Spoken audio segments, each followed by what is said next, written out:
Welcome everybody, welcome to the stream. Who do we have in the chat? Ethel Tom says, boo! James says, just Jen is just safe, and Kayo Kamada, hello, says, next Snatch Game, I want someone to be Dahlia and be on a fierce broccoli costume.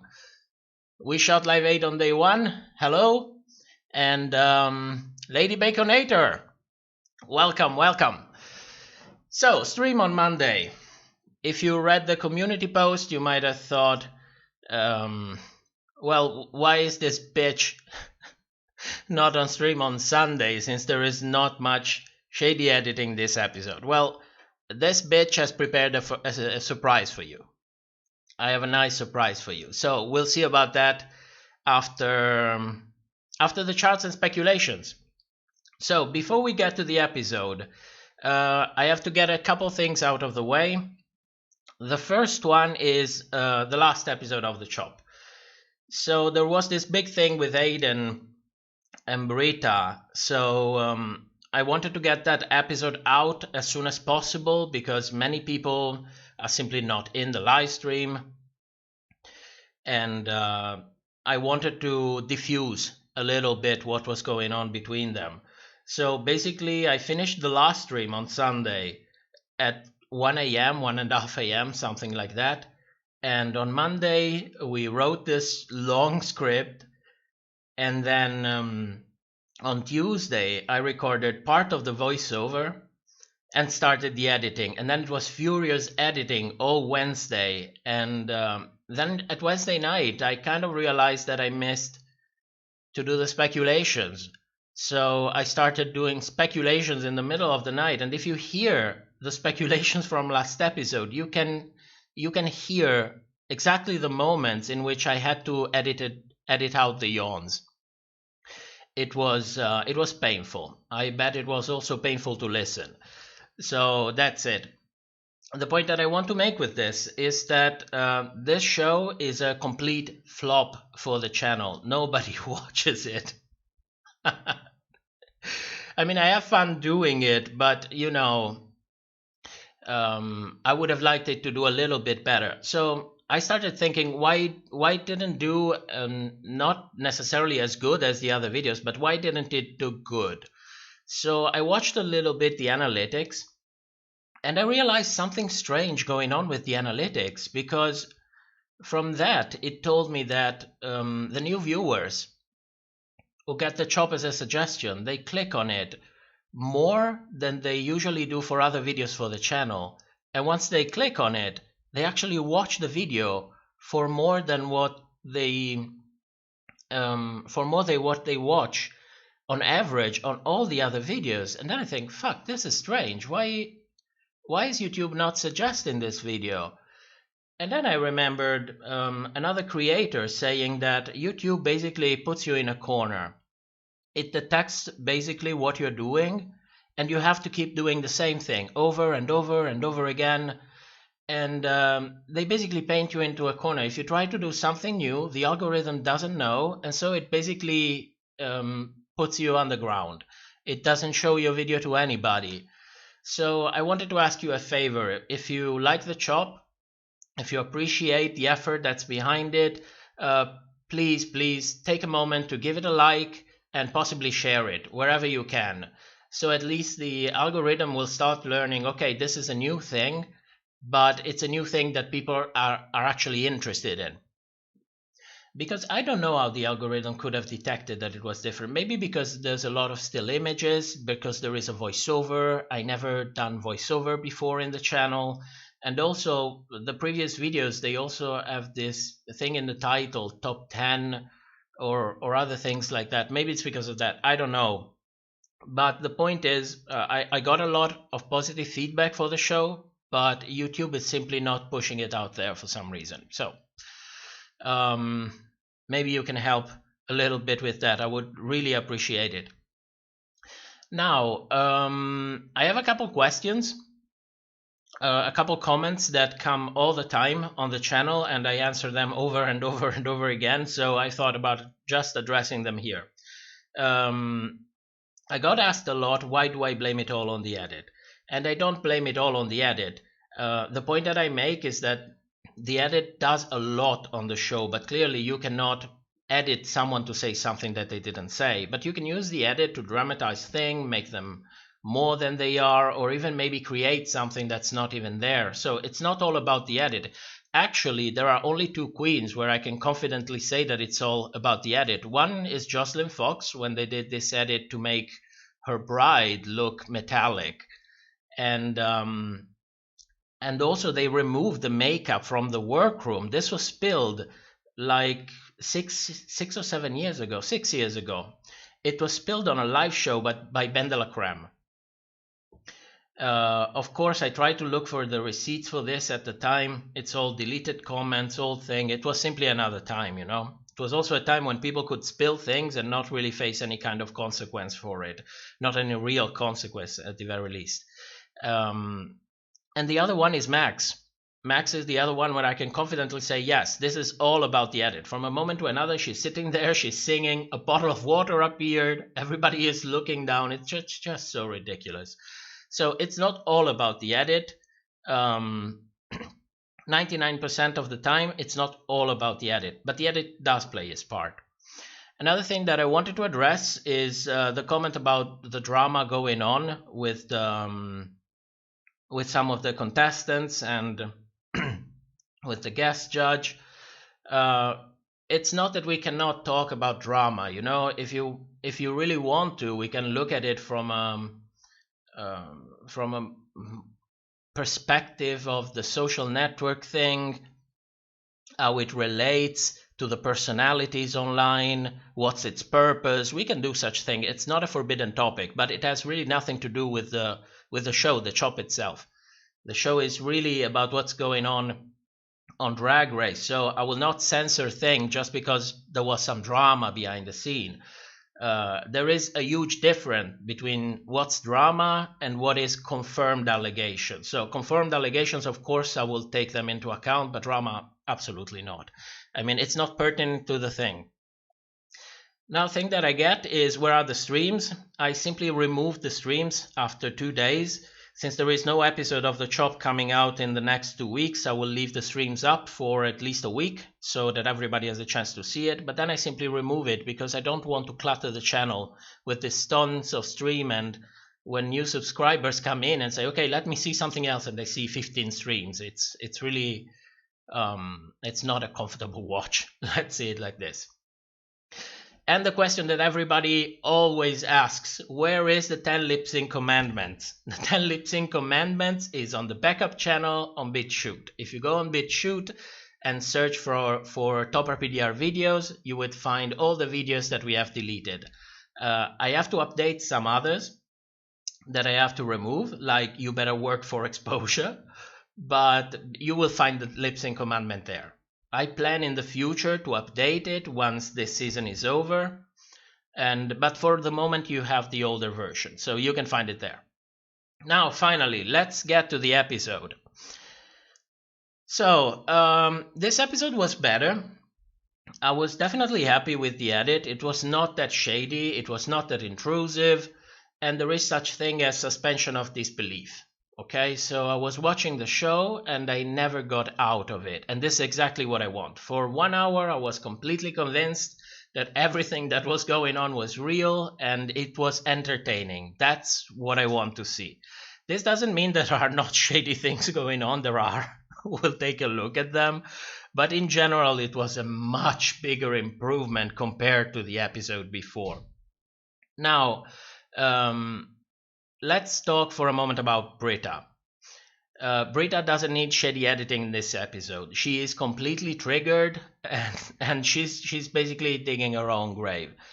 I feel sorry for Britta, but she's clearly missing the point in the episode. There is a beautiful interview with Bianca Del Rio when she exactly says something to the extent of, you have to understand that you are there and you are making TV. It's not a real competition. Don't get fed up with this thing that you are in the bottom, you're in the bottom. It's TV, okay? The requirement of TVs are different from the ones on the competition. And maybe I could actually find that interview. It was really nice. It was done by a very small channel. I don't get how they got Bianca Del Rio in it. Well, I'll look for the link later on. I'll post it in the. I'll pin a comment. I'll pin a comment with the link. So Brita is completely triggered, and we see it in the beginning. I actually have a small clip with it where she's shown bitch facing, but I looked around and I couldn't really find anything shady going with it. So it was actually her. She's actually completely into this dimension, and she won't shut up, and people are going to react to that. So let's see. How did you feel about being towards the bottom? I was shook, honestly. I don't know why I was in the bottom, and I don't know why, honestly, why my scene partner wasn't in the bottom with me. Why did he get a free escape? Again, that's my fault. Look, we all were. There is no mother freaking excuses anymore. So, doesn't look good, but what can you do? I mean, she completely fell for this trap, let's call it like this, and there is no going back from it. And the day later, when they actually started filming episode 6, the Snatch Game episode, she's still in the same exact mood. I noticed this when she had an exchange with Aiden. I have a clip for it, but first I want to show you a tiny bit of a shady edit that they did with Widow, with Brita, in a confessional where she's talking about Widow's choice for her Snatch Game. And you can see that it's not negative, it's a feedback, but it's framed into so that you get a negative perception out of it. I'm thinking of doing Ike and Tina. Widow's doing Tina Turner, but then halfway through she wants to do Ike Turner, but I don't know if that's a good idea. Like, this seems like a very sticky situation. And you can also see that Aiden is triggered by the situation. In Untucked, she talked about it, but during the episode, she's completely over it. You know, she's like, okay, I don't care. I couldn't care less at this point. So basically, you have this whole edit around them, built on the production that has been done behind them, that exactly reaches the point that they wanted to reach, and you can see it. You can definitely see it. So I want you to look at this clip from Aiden, and you can see that she's simply over this situation with Brita. Yeah, I was in the top group that week, but as my sisters in that group liked to say, they carry me through. Yeah, they did say that, didn't they? So, you know, it is how it is. There is very little shady editing in this episode because everybody is doing exactly what they are supposed to be doing. The editor is simply laying down and say, okay, fantastic, give me the raw footage. It works. You know, and there is this moment when Aiden is describing the character that he has chosen for Snatch Game, and Brita is completely over it. You can see that she's like poking him a little bit, you know, and I made a case for both of them, and I still stand by that case. But you can really see how this being in the bottom, it really got to her, you know, when even after a good night's sleep, you are so fed up with this thing. You can really see that it got to her. I am doing Patricia Quinn. Who's that? She played Magenta in the Rocky Horror Picture Show. Oh. Are you playing the old her or the new her? She's somebody that I met personally and I've had lunch with. Oh, okay, cute. I hang out with my mom doesn't mean she's funny. Good luck, bitch. That's basically it for the shady editing this episode. There is really not much going on. There is one thing in Untucked that we're going to look. But that's basically it. There was not much to discuss about, and I'm not trying to make things up just because we need to talk about something. You know, there is nothing. But I noticed a couple of things that were quite hilarious. For example, I don't know if you noticed, but when Rue goes in the workroom, she's basically giving bad advice to everybody. I don't know what the hell is going on with Rue. I remember a time when she was actually in the working room, actually giving advice, proper advice. And this time I was looking this thing and thinking, why the hell you keep telling them what not to do? You keep kind of little bit setting them up for failure. And while she was doing on this comment, she had this fake Rue laugh. And this time she might have not been taking her meds because her fake laugh was faker than usual.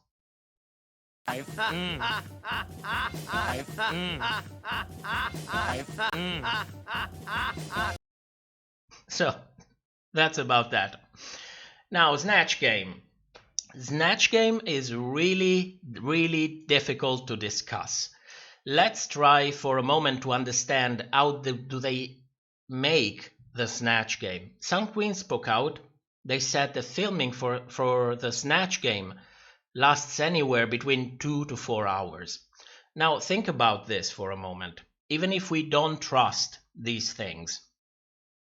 Rue asks how many questions? 5, 6, maybe even 7, but that's the range of questions that she asks. And everybody has to answer one question, because when you're in the editing room, what you need is as much material as you can. Then you decide what you keep and what you trash. But if you don't have the material to begin with, then it becomes a problem. So when they film it, they actually ask a question to each one of these queens. And so think about it, that how much will take to answer? 1 minute, 1 minute and a half. Maybe there is a little bit of back and forth.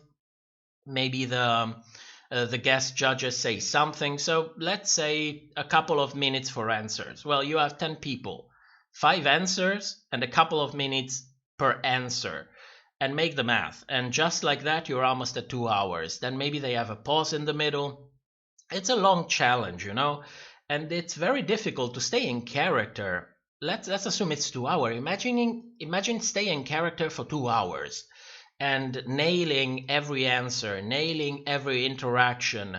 It's really huge. You kind of, I cannot help but thinking, you kind of have to be trained for doing that. Otherwise, you're simply in the hands of the editors. And that's why I rarely discuss the Snatch Game, because I am shown how much, 2% of what's really going on there. The only thing that I can do is say, okay, I was shown these things. I thought that they were good. I thought they were not good. That's all about it. But I cannot really say, oh, this queen was bad, this queen was good, because 95% of it is missing. So I generally do not consider the Snatch Game when I try to make a good opinion on the queen, on the comedy abilities or the improvisational abilities of the queens themselves, because it's really heavy edited. Acting challenges, especially Snatch Game, are really easy to edit, and it's really easy to flip the meaning of the performance. So what can we discuss actually about the Snatch Game? Well, first of all, I want you to notice that Gigi managed to travel in time. Yes, you heard correctly. RuPaul's Drag Race is a science fiction series. That's where we are. So we have Gigi quantum leaping from last episode. Again, as a reaction toward Aiden. Did she really react toward Aiden? I have no idea. This confessional of Gigi could have come from anywhere. But it was used twice with Aiden. So I have a clip for this, for both episodes, so that you can actually do the comparison by yourself. If you had done as many drugs as I did while filming the Rocky Horror Picture Show, you wouldn't remember shit either. Sis.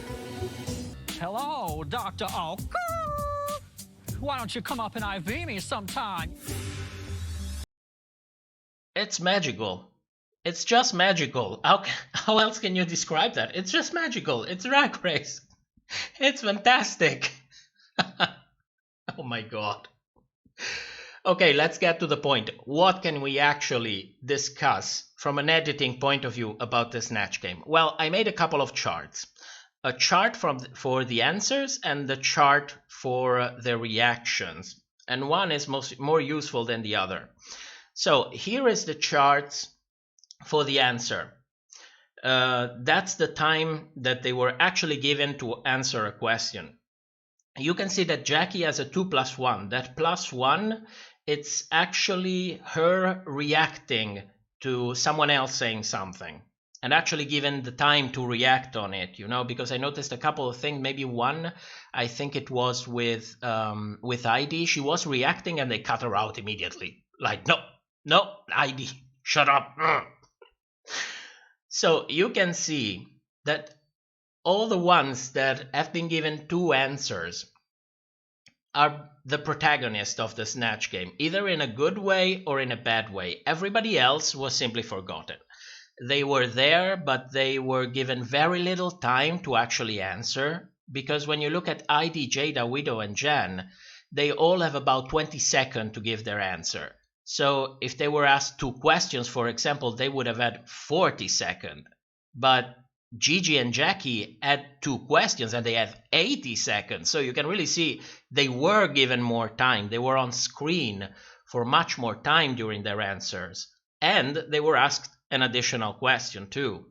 So you have Gigi and Jackie with this huge amount of time in which they get to showcase what they can do. And Crystal, Aiden, and Brita, who have 2 questions as well, but very, very little amount of time, because the function in this moment is to show them not doing that great. So how much do you trust the Snatch Game? I don't know. I trust a lot when I hear the queens, for example, coming out either during Contact or during the episode and say, oh, you did very well, I was so surprised, or oh, you did very bad. I trust that more, because at least it's coming, they were there, and they don't really have a filter. Well, they have a filter, but if they're saying it, there is a reason behind that too. So you see already that you have Gigi and Jackie, who are the stars of this Snatch Game. Now, a word on Gigi. Gigi is getting a lot of shit online, and I think it's really stupid. She is a talented. She's not my favorite queen, but she's a talented queen. She's also really young, and it's impressive to be this young and to be able to do good in so many different things. So I think we should just recognize that. The problem with these people, I think, it's that the hero headed that Gigi is getting, it's just rubbing them the wrong way, because it's constantly in your face. It's always there, Gigi. I get it. For the age that she has, she is really good. But don't push so hard, because it rubs people the wrong way, and then these people risk transferring this to the queen, and that's where you really have a problem. So you remember when I said that Nikki was going to be eliminated because direct comparisons are not part of an hero-headed, but competition is. And this is exactly the example where I wanted you, because she is set up against Jackie. They're given the same amount of answers. They're given the same amount of time to answer, because she is different and she is the competition, and the hero always prevails on the competition. You understand now the point of the hero edit. This is the right example that I was looking for during the last 5 episodes in which we saw Gigi, and this is really the prime example. Now, did Jackie do better? Did Gigi do better? I don't know. I saw 5% of what was filmed. But I think a case could be made for at least a double win. By what I saw from Jackie, I was entertained. I was surprised and entertained by what Gigi did, because I didn't expect her actual robot to be funny. She had I think she has kind of a twisted sense of humor, and I completely get that. Completely. Like, I'm totally on board for that. But, a case could have been made for a double winning, I think, but it doesn't get into the edit. And when they filmed this last year, probably Jackie was not supposed to really get to the top, because at this point, think about it, Gigi is at her 3rd win. Jackie doesn't have none. Even if they gave a win to Jackie, it wouldn't really have threatened anything at this point.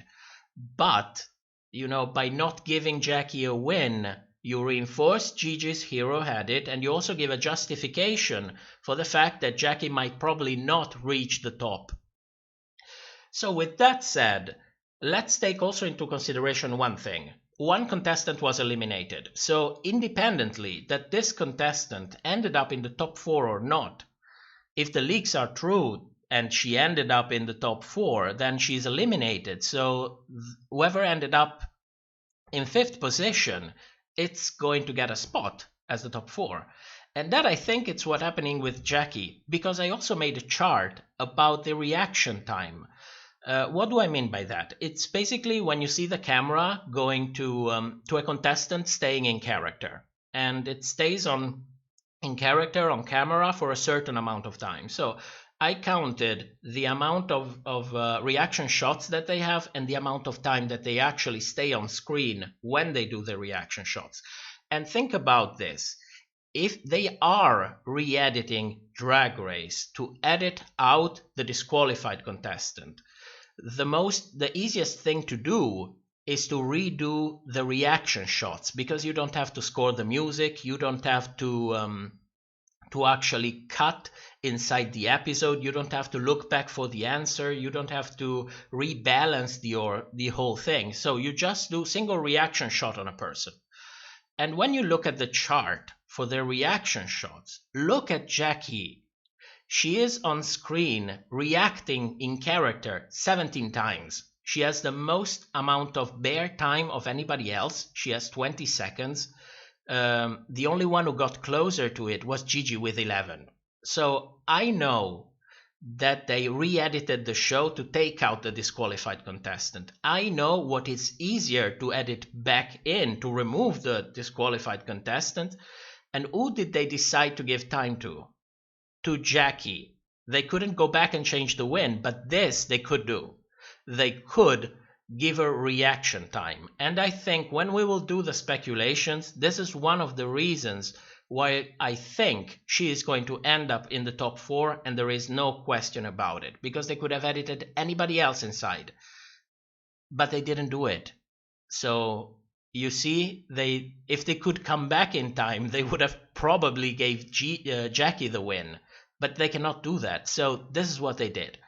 And I think this is extremely important, because it's basically telling us who is going to end up, or at least who has a bigger probability to end up in the top 4. This is basically a confirmation of it. Well, I think it's a confirmation of it. Don't take me for granted. This is all speculation. So there is a certain amount of uncertainty to it. But I also want you to notice other things about this chart. For example, the 3 contestants who performed badly, they were also not given no reaction time, showing themselves in character. Look at Crystal, Aiden, and Brita. They have 3 to 4 seconds. They appear 4 or 5 times on screen. So you start seeing, when I tell you about the Snatch Game, we really see 5%. And that 5% is even heavily edited, because you see these 3 basically have no time. Did they really perform that bad? I don't know. I cannot say. I can tell you that I was shown almost nothing, and what I was shown was not good. So if we take that into account, yes, all 3 of them bombed. But, do you see the point where I want to get? I'm curious to see how all of these people will perform during live shows. This won't happen for a long time. We all know why. But I'll do a follow-up in the future. I will do a follow-up of some of their live shows and see how this compare to their performance live, and see if there is really a connection. If the producers really had a reason to end up so that we ended up with a chart like this, or it was just manipulation behind the scenes. So let's put a post-it there, and this is something that we will definitely do in the future. At least, so if these 3 queens really perform that bad, but then they are talented on stage, at least we can give them back a little bit more justice for this.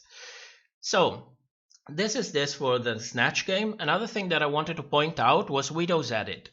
Widow's Edit is the strangest thing of all, because she was portrayed as a villain in episode 1. Then in episode 5, she had this huge villain edit with a lot of work behind the scenes. You know, she had all these reaction shots put in the right place, the shady noise playing behind it, the soundtrack changing around her. That is a lot of work. There is no way that that was done during the last week when they re-edited the episode, you know. It was done to begin with. So why do we have Widow? Why is Widow given an opportunity to come out with her life story, who completely softens the perception that people are getting? And notice I'm saying perception, the perception that people are getting about Widow, because this is strange, at least for the editing of the show. She had 2 huge villain edits in 2 episodes, and then she comes out with this. Well, I will tell you what I think. I think that exactly in this moment, the disqualified contestant was given a heartwarming moment. That, I think, is what happened. And they couldn't do it. They couldn't allow it to happen. So they replaced and put someone else in there. And they put Widow. This is what I think has happened. Another thing that might have happened, but you know, I'm not so sure about it. I think it's the least probable thing, but it could be. It's that they're simply doing a game of counterpoint. So they gave her a very bad villain edit the episode before, so that then when she comes out with her personal story, people look at her and say, okay, I saw the bad of you, but I understand where it's coming from. It comes from a very, very hard situations in life that you had to face, you know. So people naturally come to this conclusion, and sometimes to give relevancy, to make someone's story more impactful, let's say it like this, they do games of counterpoint, and I have nothing against it. I think she should be heard, and not just between us that are behind it, that we look at the show and so on, but to everybody, because it's still unbelievable to me that a state like the U.S. that has so many great things doesn't have some kind of social structure, maybe in the health system, I don't know, that can actually take care of people who are in her situation. It's unbelievable to me, because where I come from, it's completely different. So I don't know. It makes me feel a little bit uncomfortable about it. But Brita, yes, Widow is not getting a villain edit, and I think that's really important, because she did nothing at all to deserve it. So I'm very happy, whatever the reason, I'm very happy that her edit changed 180 degrees during this episode. So next thing, what do we have? Oh, we have the real moral winner of the Snatch Game.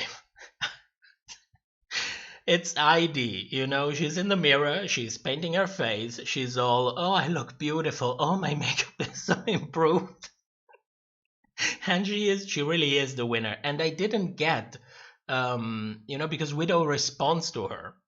And she responds to her like, girl, let it go. And I didn't get why everybody was laughing. Then they did the lip sync, and then I got why everybody was laughing. It was an amazing an amazing part of the episode. It was incredible. So I have the clip, I cut it out so that we can rewatch it together. Oh, bitch, they can see my colors today. They be like, Heidi, your makeup has improved. You are the winner of this. In my dreams. Let it go. The level of disrespect. Incredible. It was the best part of the episode. So then we get to the main stage. Brita was in the bottom. Did she deserve to be in the bottom? Again, I don't know. But I find it awfully convenient that she really ended up in the bottom against Aiden. Doesn't it look to you awfully convenient? I mean, Crystal did bad as well. Maybe it was her turn to be in the bottom, but it feels forced. It feels extremely forced. And if you remember, that's exactly what I said when the episode 4, the chop for episode 4 came out, that at some point they will end up lip sync together. Somehow you always have this circumstances, let's call it like this. So I don't know if she deserved it. I think that her gown looked beautiful, much better than Crystal, for example. I like what Crystal does, but what Brita wore was really beautiful. It was, I don't know how much she paid for it, because you know she didn't sew it, she bought it. So I don't know how much she paid for it, but it looked really beautiful. I honestly think, at least based on that, she shouldn't have been in the bottom. But how can you pass on the opportunity? They did this whole build up with Brita and Aiden, and then they do not lip sync together. It just doesn't. It's Drag Race, so it did happen. How was the lip sync? I don't know. I would like to see the complete thing for once. Show us the complete thing. At least, if not on the main show, that they have a YouTube channel, put it there. Show me everything about it. I want to see. It's the best part of the show. Everybody knows that. Lip syncs is the best part of the show. Everybody loves the lip sync. Everybody watches them. Even people that do not watch the show, they watch the lip sync. Show us the whole thing. Show us the whole thing. Then they can give us explanation. If someone seemed better but was eliminated, maybe you can explain that. It's no big deal. But that is the part that I regret the most about the edit, that we don't get to see the whole lip sync, because it's the best part of it. So what did I wish for this lip sync? Well, you have Aiden there, and you can see that she is she kind of gave up, you know. And so I was watching the episode with my invisible partner, and he said, you know, I would have absolutely loved for Aiden to take off her wig and have that one wig under it, and then show the middle finger to the camera. You know, it doesn't get more punk rock than that. It doesn't get more punk rock than that. It would have been incredible. If something like that would have happened, I would have raised from a chair, started clapping, probably screaming, and probably open a beer and drinking at this woman health. That's how we say it. I don't think there is in English. When you drink at somebody, well, in honor of someone, it would have been incredible. It would have been incredible. So let's move on to Untucked. Untucked was cringy because at this point you have these two guys that did get in during the Untucked. So basically everybody is fighting. We are getting a great episode of Untucked, and then these two show up. And who the hell are these two? Are they famous? Are they? I know they've been in a movie from back in the day, fantastic. But they basically came in the room and said a lot of bullshit that immediately had no sense. I mean, you remember when Gaga went in the back room? Yes, in the Untucked room. She actually had feedback. She sat there. She discussed with everyone. She had a purpose to be there. You know, and the same with Leslie Jones. She was incredible during Untucked. She was living her life. She was having fun. She was giving us a show. With these two came out and they basically said bullshit for 2 minutes, and then they immediately they went out. It's like you can see people back in the camera going like, "Get out, get out now." And the Queen's reactions are priceless. They are priceless. There is one reaction shot from Jen, and she is like, "What the fuck is going on?" Then she realizes that everybody is looking at her, and she has this forced smile, like, "Yeah, so glad that you're here." You know, it's unbelievable. Of course, I made a video out of it. How could I have not made a video out of it? Hey, how we doing? Things are a little heated, but we're good. On RuPaul's Drag Race Untucked. You can start fighting about an argument, but just remember, this is about you. Keep the eye of the tiger, and you just have to keep that fight. It's embarrassing. I mean, I lived for it. It was so bad it was good. But I don't know. I don't know. Maybe they should have simply left them, on the main stage. Could be. It could be. So let's move on to speculations. We have the confessional chart as usual. One moment. Let me put this bigger. I cannot see it properly. There we go. So, first thing you should look at, Jen is back at being the narrator. She finally has back all her narrating confessional, So we have back confirmation. She is the narrator of the season. However, she keeps falling in the background. They're not really giving her any space. So if you remember when I talked about narrators, I said Katya, for example, was a narrator of her season. She finished up in 5th place. So, or was it 4th? My God, I'm getting old. It was 4th place. They had a top 3 at the time. They didn't have the lip sync. They had a top 3. So she finished.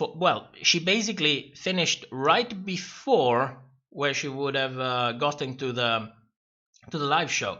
So is Jen like Katya? Is Jen's edit like Katya's edit? I don't think so, because she has not been given a win until now. So yes, she is the narrator, but she has not been given any win.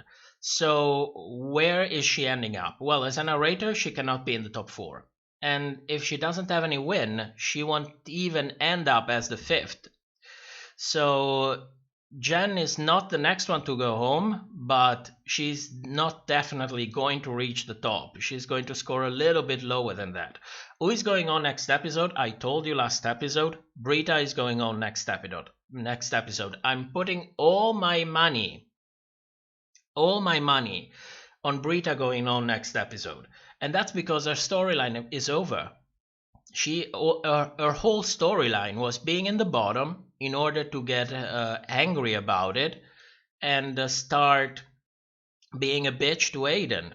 That was a storyline. Now that Aiden is not there anymore, she has no more storyline to go for herself. So I have no doubt that she's the one that's going on next. Well, I have no doubt. Of course I have doubt, but I don't think it's relevant. It's a relevant doubt. So I would say 95% she's going on next episode. And from now on, I'm going to do speculation nominating only one person, because it's not a challenge otherwise. The people are getting so few that if you nominate 2... Last time, I was so asleep that I nominated 4 people. 4 people. Can you believe it? 4 people. I was... whatever. I give myself -1 point for that. So for next episode, I'm nominating Brita. What else can we get from this chart? Well, Gigi is the hero of the season. There is no more discussion about her. Everything that comes up just keeps giving the same confirmation all over again. This episode was all about her. As if she needed any more push in the race. I mean, she's already killing it. Give it, spread it around a little bit. Don't give it all to her. She is impressive. She is. But, there is such thing as an overkill. They are kind of overkilling it with Gigi. So Gigi is going to end up in the top 3. That is my prediction. So let's go on with final predictions. Okay, let's try to really at this point get an idea of where they are actually ending up.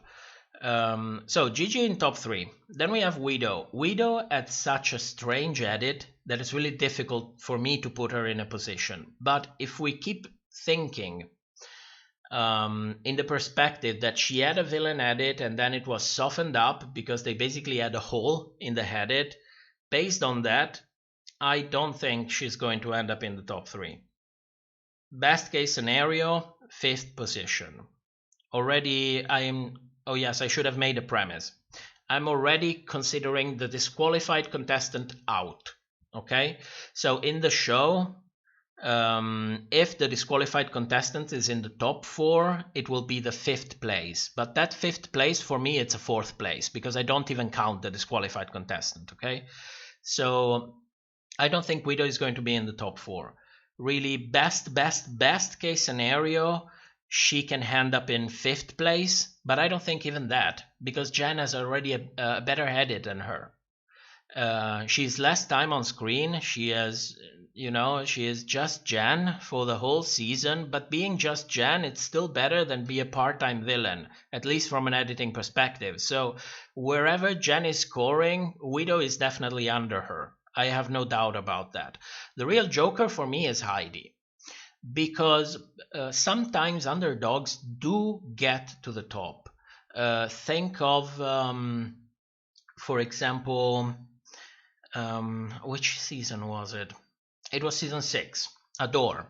Adore was an underdog. Jinx in season 5, she was an underdog. But all these underdogs had won challenges before. That's the point of it. An underdog edit can carry you around the whole way, but you need to win something, and she hasn't won anything. So maybe she is the one who's going to get the 5th place. Could be. It could be. I would put her on par with Jen. Okay, so wherever Jen is scoring, Heidi is really close and Widow is under it. Brita, I think she's going on next episode. There is no talk about it. Crystal is a complete a mystery to me. I don't understand what they're doing with Crystal. I was always thinking, oh, she must have a silent assassin. They're doing the same thing with Jinx Monsoon, and then she keeps disappearing as if, they're trying to put some form of expectation over it, but then nothing happens. And then when something is supposed to happen, she bombs the challenge. But we also got to know her, because if you look at it, she has 30 seconds of positive confessional. She never had anything like it before. So I don't know what they're doing with Crystal. For me, it's a huge question mark. She could be Candy Hode. She could have a more or less silent assassin at it. I don't know. I have no idea what they're doing with her at all. So for Crystal, we'll see time after time. Jackie, we discussed it during the Snatch Game. And that based on that, I think that the 4th place is Jackie's.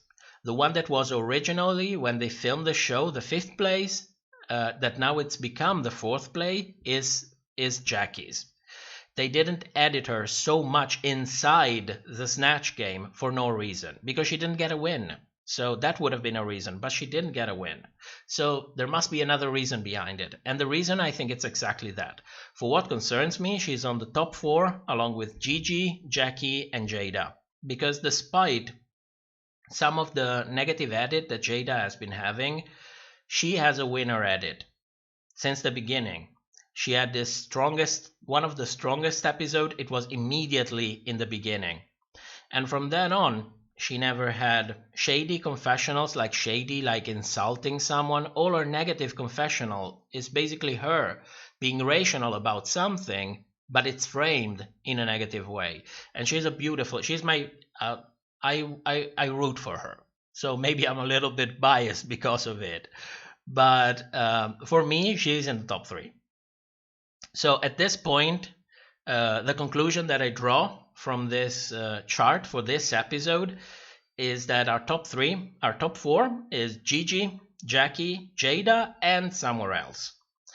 Could be Crystal, could be Heidi. We have to see how they score the next challenge to finally nail down what will be the how they will end up in the race, each of them. And who's going on? Brita. All my money on Brita. Brita is going on. That's it. Now, let's go on. I wrote in the community tab if you have any questions that you would like to ask. I have more time because this stream is being much shorter than the usual. So just write them with @TopRPDR videos. So at least when I get back to the comments, it's much easier because they are highlighted. It's much easier for me to actually find them. So what do we have next? Well, last week, like, what was it? Thursday, Friday, maybe even Saturday. I don't know. I was shown this video by my invisible partner about this queen. She is amazing. She's absolutely amazing. She's a clown. You know, this person is a clown living her best life in her bedroom, and she recently got a little bit more coins, so she got a green screen. And she does parodies of lip sync. I don't know if you've ever seen this person. She's called Millennia Decade, and you should absolutely watch the parody that she did with Rock versus Britta. It's incredible. She does this impression of RuPaul that it's so good. I don't know. I don't have the verbal abilities to describe to you how good this is. Really, check this out. She will give you hours and hours of real good entertainment. You know, that stupid, innocuous fun that you need from time to time. It cannot always be something shady, something a little bit malicious, something a little bit twisted. You know, sometimes you just want stupid fun, and that's what she's given. And this video is so amazing because she also does an impression of Leslie Jones. It's actually a paper. Leslie Jones is a paper bag in this clip. It's amazing. So shout out to Millennia. So while I was watching her videos, I wanted to rewatch the lip sync for this season. And I ended up rewatching all of them. And when I watched Jada's lip sync, the one with the disqualified contestant, and I realized that for some reason I had completely forgot about it. And that is because in the back of my mind, I see the disqualified contestant and immediately a blank goes over it. But the lip sync is really, it's so good. The song is beautiful. And if you look at the queens on the background, you can see that there is Rock and Aiden. They are living their best life. They're singing along, they're dancing, they cannot stop moving. It's so good, you know. It's so nice because you also think that this was the first episode. They just found out that nobody was going home, so they lived another day. They were probably excited. It was the first day of filming, and then Jada is doing this beautiful lip sync, and they're simply letting everything go. It's fantastic. It's fantastic. So I thought, why not try to re-edit this lip sync, remove the disqualified contestant, and put a little bit of an accent on how much fun Aiden and Rock are having in the background. So I tried to do just that. The problem is that you end up with a ton of holes. So I thought, well, since there is the space, let's try to add something to it. You know, maybe even try to tell a story, modify some things, change the color palette, do something with it. You know, to bring it together in a more cohesive manner, and also maybe express a little bit how everybody is feeling toward the situation. Because what I felt when Rock went home is that she didn't deserve to go home. I thought Aiden should have gone home. But regardless of what happened, in the end, I said everything that I needed to say on the Aiden situation. But you know, I told you already that I feel sorry for the way she was manipulated into finding her position in the show. I think that she's a queen that needs a lot of feedback to really come out in full force. And this fake thing of simply telling you're beautiful is not really helping anybody. So I tried to put a little bit of that into this. And I hope you like this video. I am going to remove it from the stream because I will get a copyright on it because there is music. But I will upload it on the channel tomorrow. So at least for you that you're here for the stream tonight, this is for you. And then tomorrow I will upload it on the channel. And I'm also putting this video up for adoption. If you have a channel here on YouTube and you have less than 1,000 subscribers and you do videos from Drag Race and you pay attention to fair use and you're passionate about it, I can give you this video. You can put it on your channel. Just, you know, don't edit it, give us credit. But other than that, you can keep it there and get viewers from it, draw a little bit of attention in what you do. Because, you know, if I'm having problems with the algorithm and I have 30K something subscribers, I can imagine the struggle for those who have less than 1K. So If you're interested in adopting this video, please send me a message on Twitter at TopperPDRVideos, and I'll take a look at what you do and then decide who to give this to. I'll also pin a comment when I publish the video. So I hope you enjoy it, and let's watch it.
Oh my goodness, that was fantastic.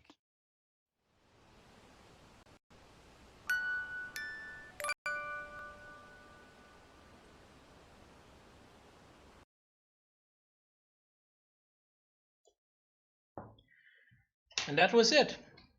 So let's go to the comments, see if there are any questions.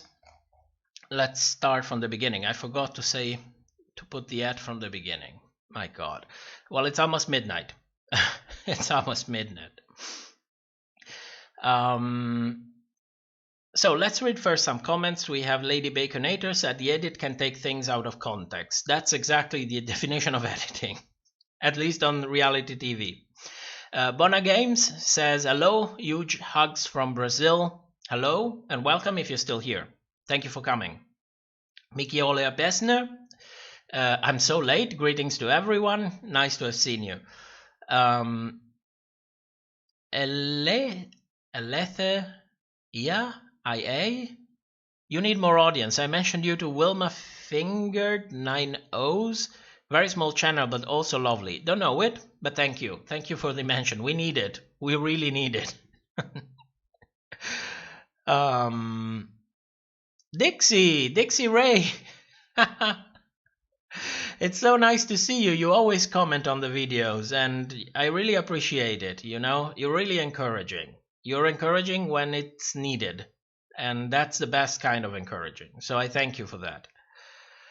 Syria Jenkins says you don't need Netflix to watch if you have cable or just VH1. You can also watch VH1 online. Just Google it. You can watch it. That's where I watch it when I want to watch it live. There are sites, you know. Just Google them. I mean, okay, I said too much. Let's go on. Amar SG says Gigi is multi-talented. She is. If she continues like this, by the time she's 35, she will be an international phenomenon. But she has to continue like this. I can see where she needs to learn, but it's different than from Aiden. In Gigi's case, you need to learn to become an international phenomenon. While with Aiden, it's more like you need to learn so that you can bring out your full potential. You see where I'm getting with it? So yeah, she is talented. I never denied it. That she's not the one I'm rooting for, but I mean, you can root for anybody you want without the need to take down the other ones, you know? Everyone can stand on his own talent. Let's see what else we have. Dixie says, to be honest, I had my fill of Gigi after the first episode. When RuPaul told her lip sync was fantastic, I know she was written in for the win. Yeah, it was a strange lip sync. I wasn't leaving for it, but it was not bad. You know, she was just a little bit hype from the judges. They shouldn't have done that because they basically spoiled the thing. The vast majority of people after episode 1, they came out and say, okay, Gigi's in the top 3. What I've done with the confessional chart was to try to put more and more proof behind it. But, you know, they did this thing. They could have gone a little bit softer, you know, keeping us at the edge of the seat a little bit. But, you know, the edit is how it is. It's always a gamble. It's a gamble when they get there. Dixie, who's your favorite queen?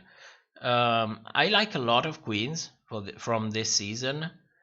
But if you mean who I am rooting for, I'm rooting for Jada. She will never win because, I'm trying to word it in the most correct way that I can. But let's say that the show has shown a little bit of imbalance when it comes from different races for some reason. It could have to do with the fact that they are on VH1, and VH1 doesn't care about queer culture. I think that that's my opinion, of course, but I think that such a big network, they want the big public, the general public, and as you know, at least in the US, 50% of the general public, well, they are on the other side of the political spectrum and they have a certain ideology and they are doing, you know, a little bit here and a little bit there to try to gather as much public as they can. And that is their job. It's their job. It's about money. When you are a corporation, you are beyond this kind of things. They want money. So that's it. And I don't think she's going to win because of that. Does she deserve it? I think she deserves it, but you know, when they start getting her a certain kind of edit that puts a tarnish on the run, you can already see, you know, you can see it. There is no denying it. It is how it is. But the point is not winning. You have extremely successful queen who didn't win, and that's exactly how the race works. It doesn't matter who wins, who loses. What matters is who do we love. We are the ones that make or break a talented queen. And also sometimes untalented queens. Well, not untalented, but sometimes untalented ones. I can think of a couple of examples. Not from this season, from much older season. And I'll keep them for myself if you don't mind. So, let's go on. Miki Olia Besne says the whole season is quite mixed. Yeah, I like the casting. They did a great job in the casting this season. On a scale from season 7 being the bottom to season 2 being on the top, they are like season 2. It's a very well mixed bunch of people, and that's the thing that works the most. Give us variety, because everybody identifies as something different. Everybody creates a connection with something different. So that is the kind of shit that you should do to be as appealing as possible to a wider public. That is the thing that you should do, not those other things. These things. So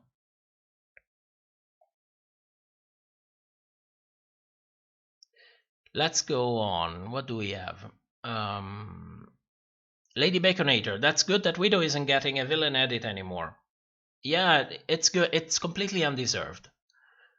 With Brita, you can say she said the thing she said. Then the edit put the final nail in the coffin. But she said what she said.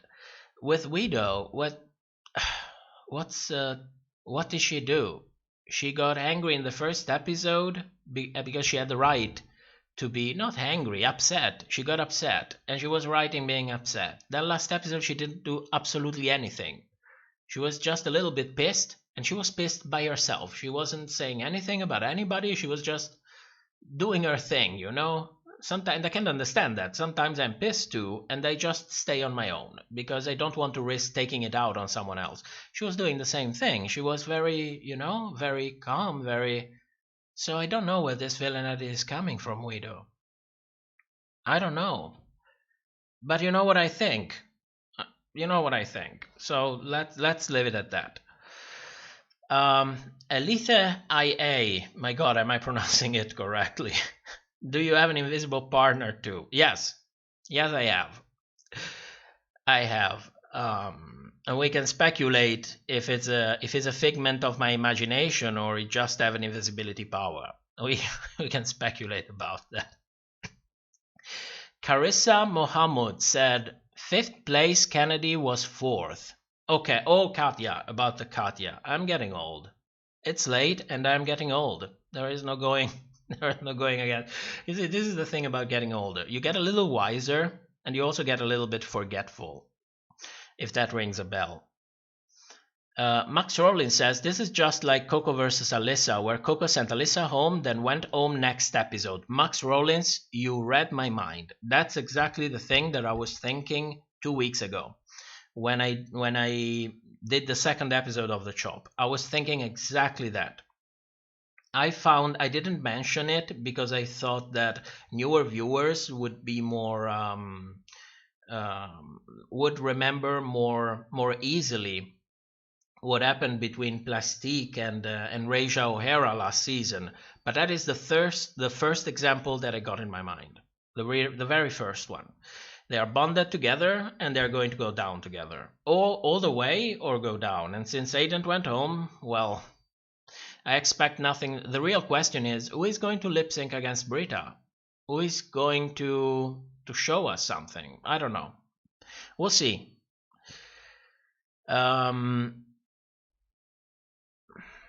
Next one. Where are you from? I struggle to ID your accent. It's Frenchy, but also not Frenchy, but a bit Eastern European, but also not. That's a funny question. You know, in that manner, I'm kind of more of a private person. So you don't know what's my name, where I'm from, what's my job, what I like. I don't tend to put these things out there. You know, my aspiration in life is to walk in the street and have everybody completely ignore that I'm there. That's what I'm aiming for. So what I can tell you is that I came from a place with a very, very soft accent. So when I moved for my studies, I lost my original accent and gained their accent. And then I moved in another nation with my invisible partner, and I started gain a little bit of more accent. So there is a mixture of everything in it. And I'll leave you to guess about it. Dixie said, I believed it started out, they gave Brita a high critique on a runway, and then I think Rose started making jokes, the whole thing. Ross started making jokes, the whole thing was odd. I don't know, I don't remember. For some reason, I'm starting to miss things. I don't know.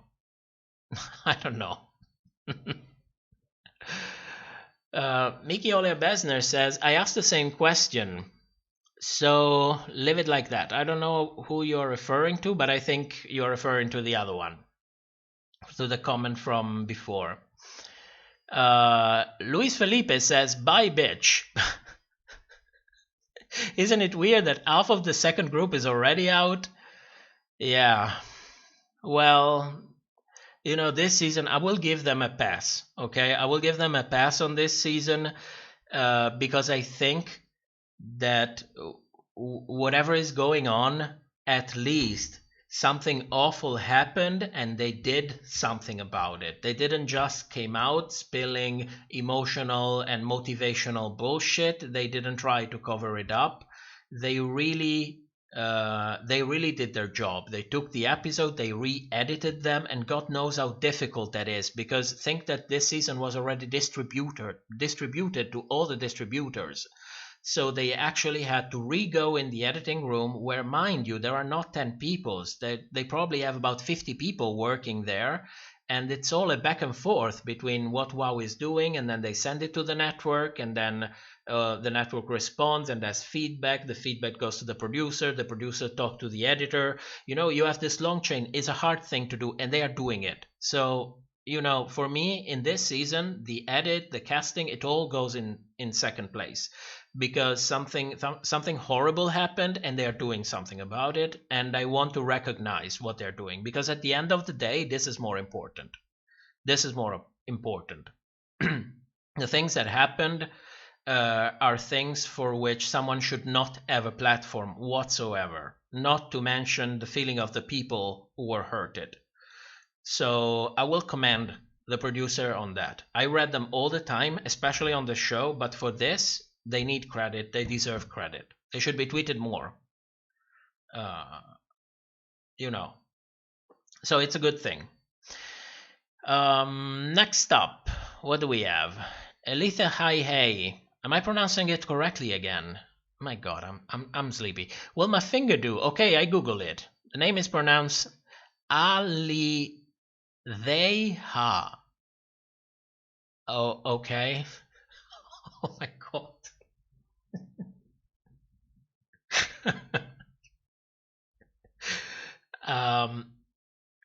Ali Theha. Whatever. Whatever. Luis Felipe, RuPaul hung in Crystal, and she handled with the whole situation. Was the moment that I realized how overproduced this season is. I know what you mean. Sorry if I read it like hell. It's past past midnight. It's kind of bad time. I saw that, and I'm thinking RuPaul might have had some kind of a boyfriend, like 60 years ago when Ru was in her late 20s. She might have had a boyfriend that resembled Crystal, because she has this attitude, though, this kind of that it looked genuine. It's strange for RuPaul because RuPaul is a legend. There is no doubting about that. But she is also very fake. She loves money. So and with Crystal, she really seems to be honest, to have this kind of of connection. So I thought maybe she had a boyfriend who looked like Crystal like 200 years ago or something. I already forgot how to pronounce your name again. Let me see if I can find back the comment with the pronunciation. No, I cannot find it. So no, but I need to find it. I cannot completely fuck up your name all of the time.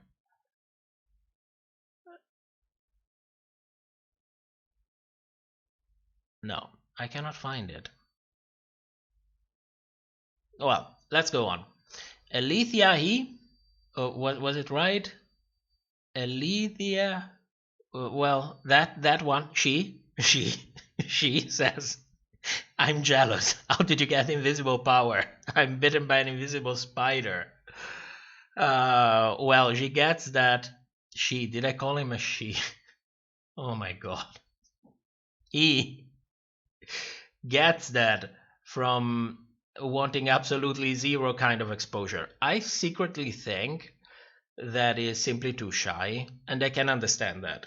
I still get palpitation every time I come on stream. Then I relax, I start having fun, I start doing my thing, but I think it's because of that. But it's also, you always think there could be a problem if you say something that you're not supposed to be saying, because you're not really thinking, you're over in your head. So he has his reasons. And as long as the channel has one person that comes out to do this, it's fair enough. Lady Baconator says, I enjoyed the chop and will gladly support the channel. Thank you. It doesn't take much, but then I realize it by myself. When I am on YouTube, I always have to remind myself, give this video a like. You have to do it, and I still forget. A lot of time I forget, then I come back to rewatch videos that I already watched, and I realize that I didn't do it. And I know as a creator how important that is, and still it's difficult to. So I understand it, I understand that it's something that you need to kind of remind yourself. But YouTube is basically it's ruled, is that the right word? It's managed by algorithms, and algorithms take time to actually do their job properly. They have learning times, then they have a lot of statistics that they need to reference. Think also about the fact that YouTube keeps saying we do not deprioritize channels who are not monetized. But I can tell you, because last year they monetized the channel for 2 weeks. And I can tell you that in those 2 weeks, despite the fact that I didn't upload absolutely anything, the views doubled. Out of nothing. And then when they demonetized the channel 2 weeks after, and it's been demonetized since then, the views went down to middle again. They were half again. So there is also this thing, and you can also understand it, because from their point of view, they say, okay, I will take a chance on new content from a channel that has 100,000 subscribers, 1 million subscribers, not a small channel, because that's what it is. This channel is small. I know that some of you might have channels even smaller and think, well, if you're small, what, it's mine, but we're all small channels, Big channels, they are like 1 million plus. Then they start to actually have, for example, someone to talk to YouTube. I cannot even write to YouTube. Not even the bot would. I don't have the right to write to YouTube and have a bot answering me. Think about it. When you get bigger and you get in the partner program, you have the privilege of talking to a bot. And then if your channel grows high enough, I think it was 100,000, but it can change. They change the terms like every month. YouTube it's incredible the way it's managed. But once you get to 100,000, you actually get to talk to a real person, and it's crazy when you think about it. 100,000 subscribers is so many to have to talk to a real person. It is how it is. It is how it is. We are here. We are doing our things. Maybe the algorithm will start picking up these videos in 6 months. It's better than nothing. What worries me is that I want to move the content of the channel a little bit. I want to start making more elaborate thing. At some point, I want to start learning a little bit of special effects, and I would like to do some of that. I also want to learn a little bit about scoring. The actual music that you put in the background that nobody notices, but has an incredible impact on the video. And I would get into trying to do much longer videos, maybe something like mini documentaries in that kind of way. Not documentary, but that's kind of the style, and these videos would be like 30-40 minutes, highly researched, 300, 400, 500 hours of work behind it. That I would try to do things like that. I feel a drive to try that. But the sole idea that I do something like that I take 2 months to make this very high quality video that's extremely well researched, that it's scored like a movie, that it's narrated properly, and it's highly edited, and you have some special effects in it, and you have special kinds of transition, and then you do all that, and then the algorithm goes by, no girl, next. It's terrifying. So I don't know about that. I don't know. I'll stick around and see how it goes, because it's something that I like, but it's also a huge investment of time, and YouTube is basically giving nothing back to this channel. What YouTube is giving is simply a place to park our videos and reach some people, and then let other companies monetize our videos. That's what they're doing. If you see ads on the channel, they're not ours. They are from other companies. So I don't know how it's going to go. I'm taking this month by month, and we'll see what happens. Remember, there is always the backup channel on BitChute. Whatever happens in here, there is always the backup channel. Luis Felipe says, Crystal reminds me of Dida Ritz and Sugarcane. We'll reach the top 6-5, then the producers will realize that she's still there for unknown reasons and gonna find a way to send her home. My God, Luis, come on. They know she's there. If you noticed in the Snatch Game, they even gave her sound effects. They gave her sound effects. So they know she's there. I don't know. I have no idea what they're doing with it. I really hope she doesn't get the Sugarcane treatment. Because last season, Sugarcane went home and she really had no reason to go home. But she had to go home because the script said that she had to go home, you know? At least that's how it felt. Dixie says, I think we could pretty well guarantee that if we had the lip sync finale, I think we know who would win. I would be very shocked if Gigi could outdo her in a lip sync challenge. Who are you talking about? Dixie, who are you talking about? I lost it. Oh, wait, let me go before maybe I lost it. Oh, yes, I lost a huge amount of comments, sorry. Elith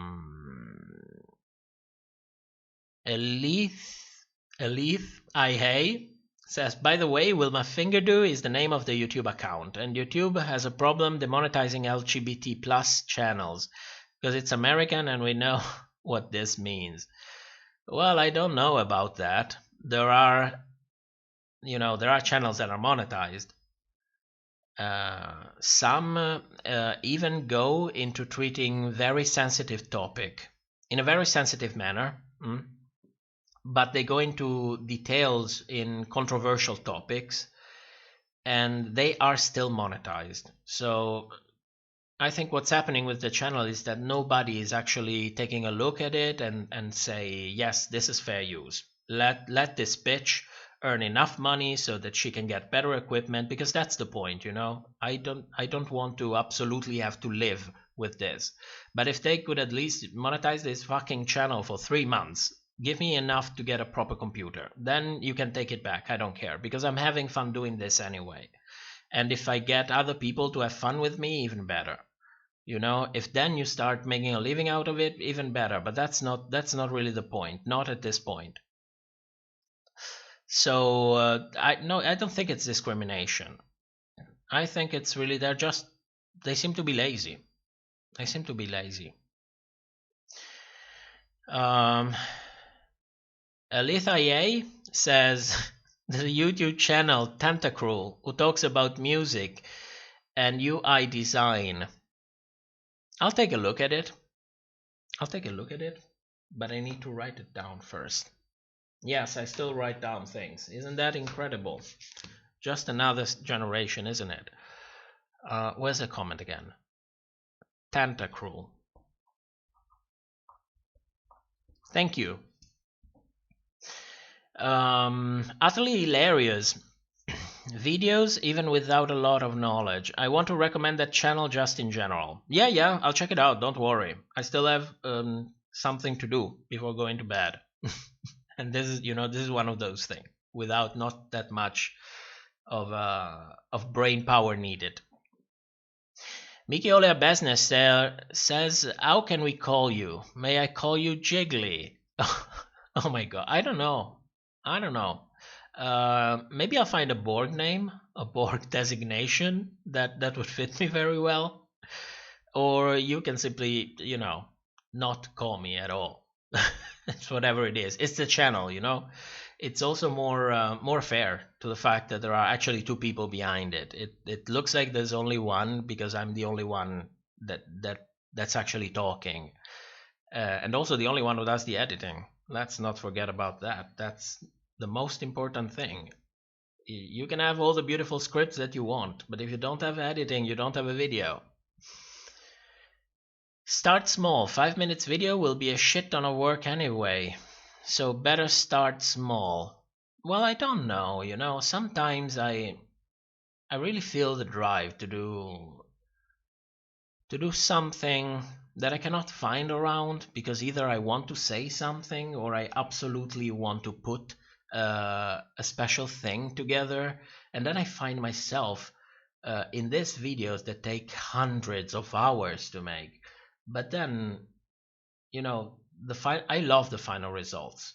What I hate is when I am convinced that something is really good, or I know that something is really good and it just doesn't get out there. You know, it's not that people watch it and dislike it, it just doesn't get out. And I think, what the hell, I spent so much time doing it. I had fun doing it, but still, I also want, you know, a little bit of feedback, of getting it out, and it just doesn't get out. It just doesn't get out. For example, I'm really happy about what happened to Midnight in the Library, because I really wanted to make a video about reads, but you cannot simply put reads out there because that is not fair use. So I wanted to do this thing, you know, because all these reads, they gave me different vibes. Like, you know, this feels like a silent assassin. This is a murder read. This is a different read. I wanted to group them together and do something with it. And so I started thinking, you know, why not making it into a game? Why not create all this enclosure that it's all about the game and these people are murdering each other with words? And that's where the editing of that show came from. And if I had my way with it, and if I had the computing power behind it, you would have seen that video completely on steroids.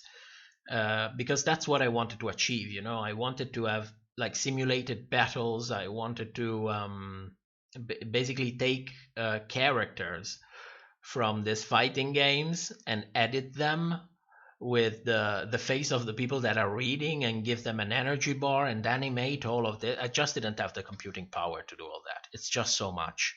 It's too much. That video by itself, which is very simple from an editing perspective, it still took really hundreds of hours. I remember starting to work in that video in February, and I finished in June. Working on it in spare time. That's how I work on them, usually, at least. So not the whole day, but it was so long. It takes a lot of time, you know. But at least people appreciate it. People love that video.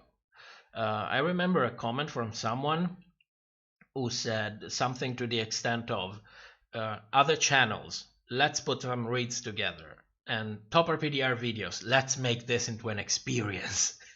And that was exactly the point. Make it into a new experience. You know, that is fair use. That is the meaning of fair use.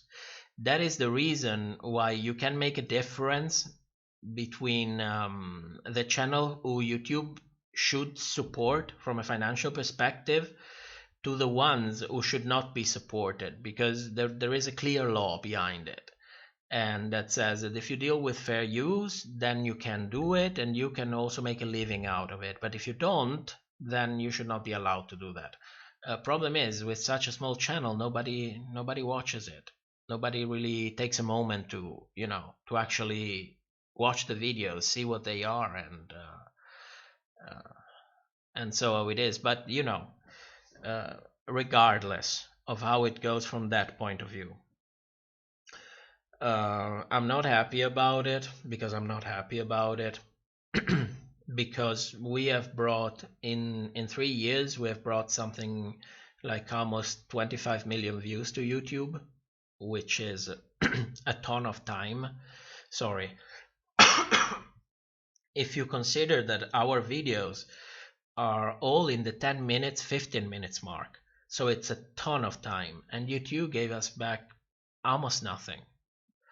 So that's what I am most upset about.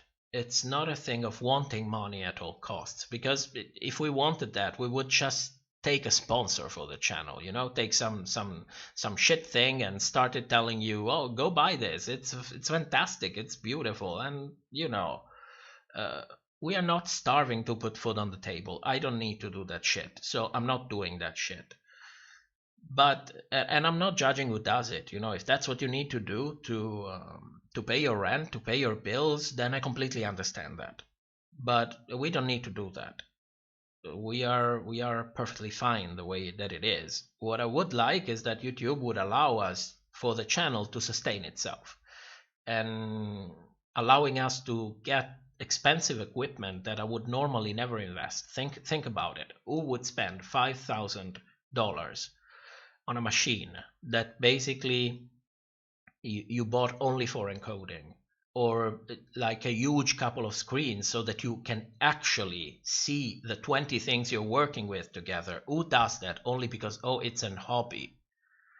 Nobody does that. I don't have the funds to do that. I will never do that. You know, if my computer breaks, maybe, of course, I will fork out a little bit more to get a little bit more computing power, but I will never get a proper machine until YouTube allows the channel to become self-sustained. That's my problem with it. So, I'm speaking too much, as usual. Let's, what else do you have? Luis Felipe, before your channel, I used to follow my heart and root for the queens that I liked. Now I just follow. Oh my god. Elith, oh my god. There is no getting out of this. So let's find a compromise, okay? I will call you IA. What about that? I will call you IA, at least for tonight. Then I will find the comment with the pronunciation. And if you come back next time, I will read you properly. So IA says Mr. Invisible and Mr. Visible. Well, not really visible. You can hear me. You cannot see me, but you can hear me. Can't you get a Venmo or PayPal where fans can tip you a small sum so you can start earning some money? Well, let me tell you something about it. Because we have a Patreon, but that's not the point. The point is, the amount of money that it's needed for proper equipment is so big that you will never, with the little that you actually get on Patreon, you will never get there. Because on these platforms, what you get, basically you have to give 10%. You pay it to the platform, between the platform and the money delivery service, or however it's called, the one that, you know, the PayPal, and then you have to pay taxes over it. So what you actually get out of these platforms, no matter what, is between 40 to 50% of what you get. And you might say, okay, well, you can save up the money over time, but still, you know, when equipment is so expensive, you can say, oh, I start today, and then maybe in 18 months I will get there, you know. And I cannot do that. I'm not good in doing that. I'm not good in asking people for money. It's not like I'm hungry, or I need to or I'm going to be evicted from my house. It's nothing like that. It's just for the channel. So what I say is, well, if you want to sponsor me a coffee, well, then I greatly appreciate it. It's a free coffee. Thank you. I need it. When I work on videos, I need it. I mostly have energy drinks. I have a ton of energy drinks. But if it's free sponsor, then I get it. But I will not come with the lie of, oh, the channel would not exist if you don't give me money, or you are supporting the existence of the channel with your donations, and then, you know, when you do the math, and think about the monthly requirement of the person. You have to pay your bills, you have to pay your rent, you have to eat, you have to get cigarettes if you smoke, you have to get your energy drinks, and you get all of this. How much is that in a month? 1,500? Then it means that you need to get 3,000 on your platform to be able to say, yes, you are sustaining me while I do this thing. So there is this big lie that goes around that this thing actually sustains people. They do not sustain people, but they encourage them because they are really like that. You know, I appreciate what you do. Here's a free coffee. I appreciate what you do. Here's a free dinner. That's a dinner is on me tonight. Eat it in front of the computer and continue working. So I'm not good in doing that. And so you can see that I'm not good at doing that. And, you know, we have a link. If people want to find it, they find it. But I find sometimes I see other people doing it. I find it extremely manipulative. And I can understand, you know, maybe they're desperate and they absolutely need everything they can get their hands on. And I'm not the one to tell them how they should behave, but I cannot do it. I can't.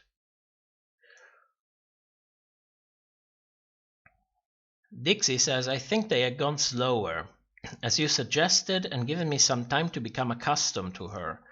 I would felt as put upon. Allow us time to select our own winners. Yes. Sorry I read it so badly. I'm basically sleeping at this point. Yes, they are pushing her a lot, but you know, the target audience for this show, it used to be people between the ages of 21 to 35. That was the target audience, more on the 25 to 35 side. And since they moved to VH1 and that this international success and basically the community from a queer community of fans, it became a community of common people, of everybody, because now Drag Race is appealing to everybody.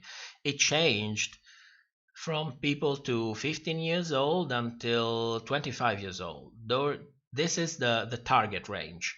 So if you're any older than that, you are not in the target range. And if you're younger than that, you wouldn't really notice what they're doing with Gigi, because you know, it would be rare to notice it, you know, unless you do it for a job or you're really obsessed with it. You just don't notice this kind of things. So it is how it is. You know, I'm sorry for the shit that she's getting online just because they edited her as too good. Gigi Good is too good. Call me A. Okay, I'll call you A. YouTube algorithm love regular uploads. So small videos as a series maybe, so it's a big and small at the same time. I stopped trying to understand what the algorithm wants. And you know, you cannot do videos for the algorithm. If I would do that, the channel will be called Tasty or you know, 5 Minutes Craft. That's how it will be called. I need to do what I like to do, because at the very end, at least I can say I did it for myself. And then I shared it, and not many people liked it, but at least I did it for myself. You cannot create content that you don't even like to create. So I hope that the algorithm will adapt with some help from the likes and shares. Maybe it will adapt quicker, and we will see where we go from there. You know, we take a longer time. Next regular season of Drag Race will come out probably in 2 to 3 years. At this point, I think All Stars will be moved to next year altogether, because they're not filming anything. Drag Race UK is not filming. Season 13 is not filming, so they cannot stay 2 years without Drag Race. Fuck. Sorry. I spilled a ton of water on my only computer. Well, on the bottom of it, so we're safe. Fuck. Oh my god. This is not good. This is so unprofessional. I keep saying it. It's so unprofessional. I shouldn't do this kind of thing. Well, The carpet can leave. Oh, it was water. It was not the energy drink. Great. Well, water will dry. We're not telling Mr. Invisible. We'll act like nothing happened.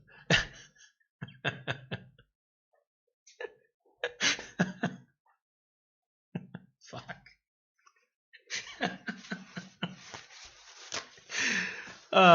Good thing that I have paper towels. At least I can get to the water as quick as possible.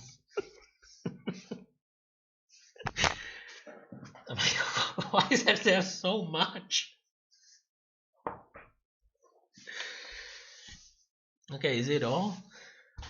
Yeah, look like it's all the water. Does the microphone still works? Yes.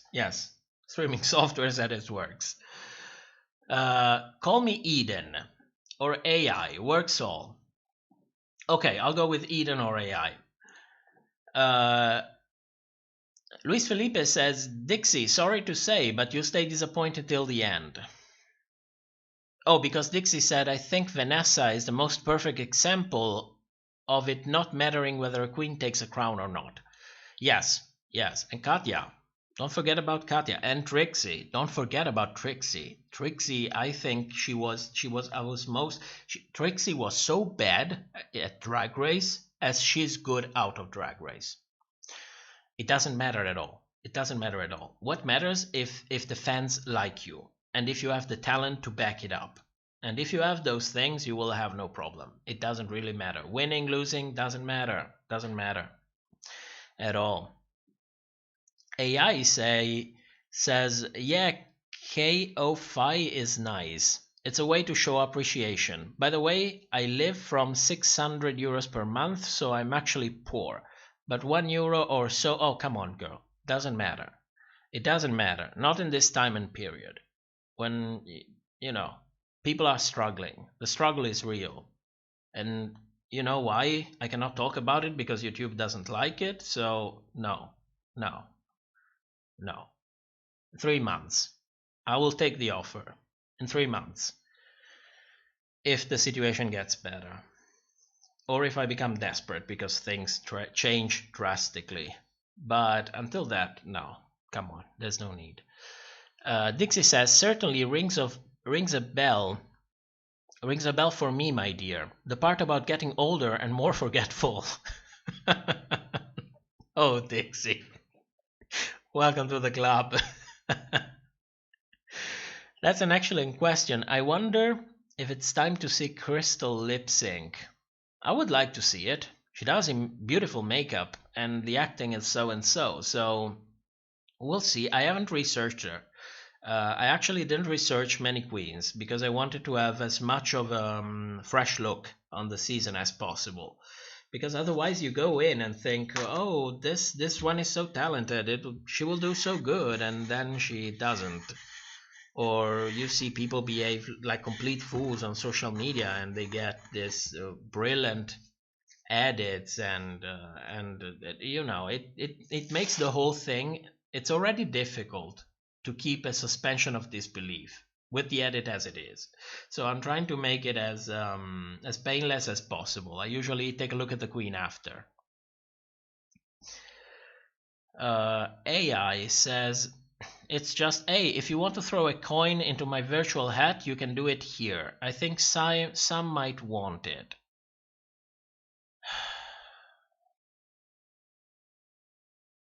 Well, whatever. Come on.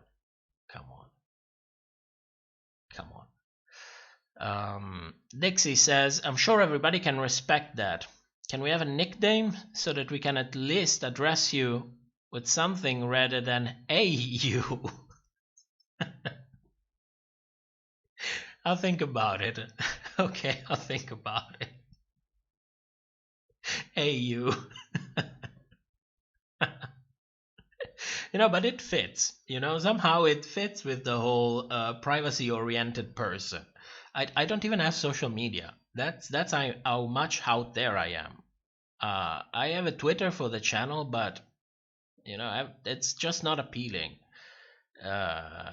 Somehow this culture developed in the last 15 years, but probably more 10 years, where people they're just out there showing everything. And why would you want to show everything? I mean, I said so much bullshit when I was in my teens that, you know, and that's exactly what you are supposed to do in those age of development. You are supposed to act a fool. You are supposed to say bullshit. It's part of growing up. But if you put it online, then it stays there. And they're going to come back to bite you in the ass. By the time 5-10 years have passed, you are a complete different person. You're completely evolved. And you're basically a grown up at some point. But even if you're done with your growing up and you're simply becoming, I don't know, wiser or evolving even more into what you are supposed to develop into, when you have these things online, people will look at them and think that is you. So I don't understand this voyeurism. It's the whole thing is as far from me as possible. I don't get it. I don't like it. You know, I don't like it for myself. Maybe I can tolerate it for someone else. But you know, it really gets the time it takes. Is it even a saying in English? It takes the time it gets? Well, it doesn't matter. That's what I wanted to say.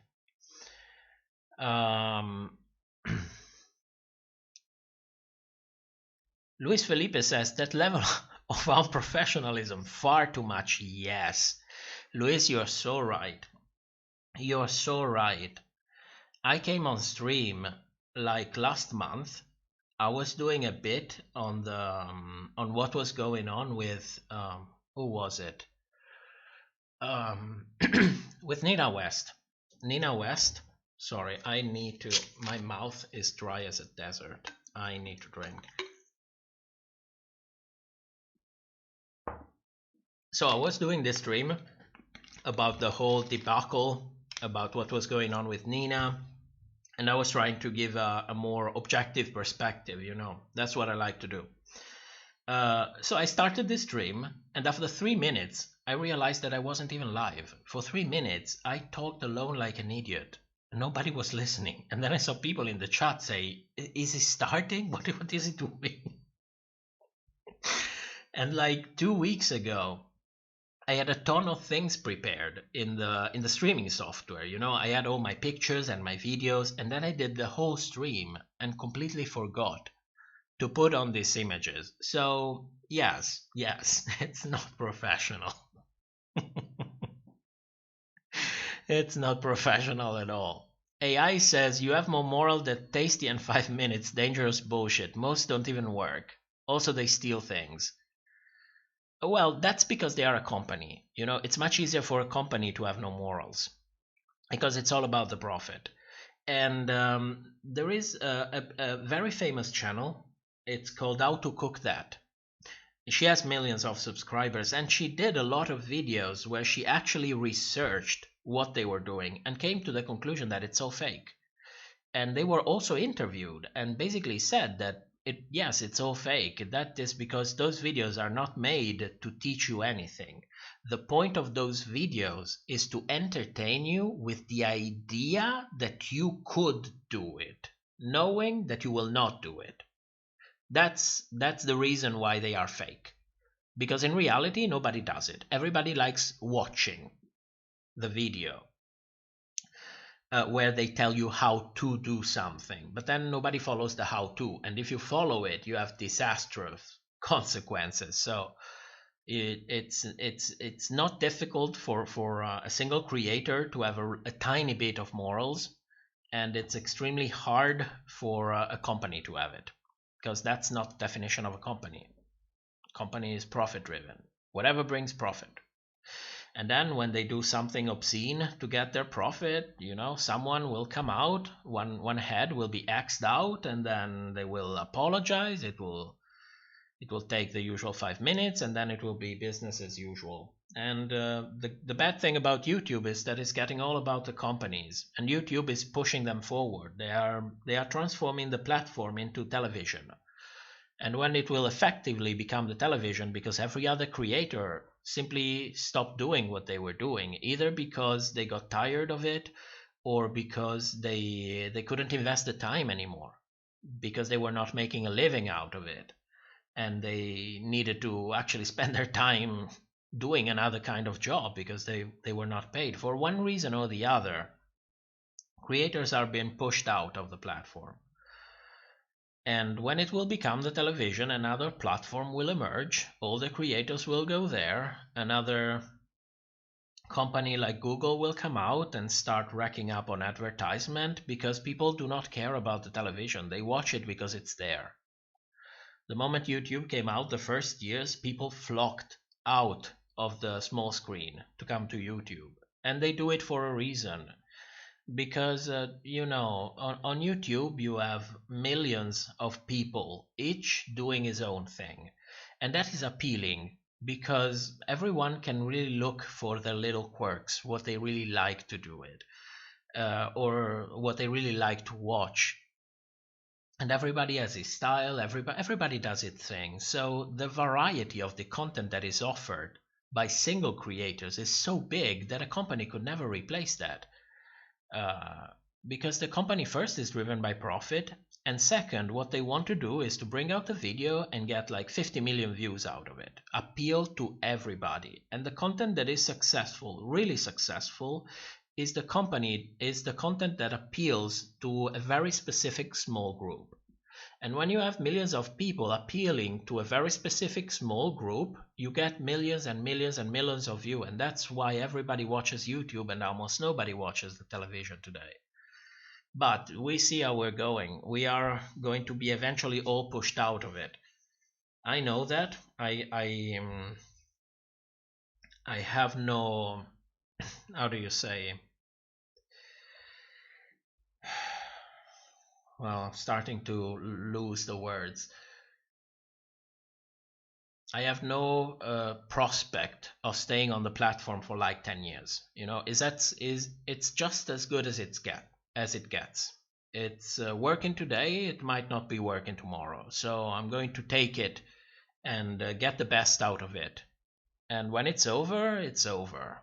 And it is how it is. So let's be grateful for what we have today, instead of worrying about what we cannot or we will probably lose tomorrow. That's no point to that. Luis Felipe says, hope RuPaul doesn't keep Crystal just because of that damn mullet. There's something going on. There is something going on. I see it in her eyes. AI says, don't feel bad that people like your work. No, I don't feel bad because of that. I don't feel bad. I just feel ashamed to ask for something that it's not strictly necessary, because it's not. And in a situation, in an historical moment like this, if people have more than enough and they want to, fair enough. But other than that, no. I live in the equivalent to you in Canadian dollars, says Trixie. I have found it. Makes me a very humble and grateful person, and extremely cheap. Did you just call me cheap?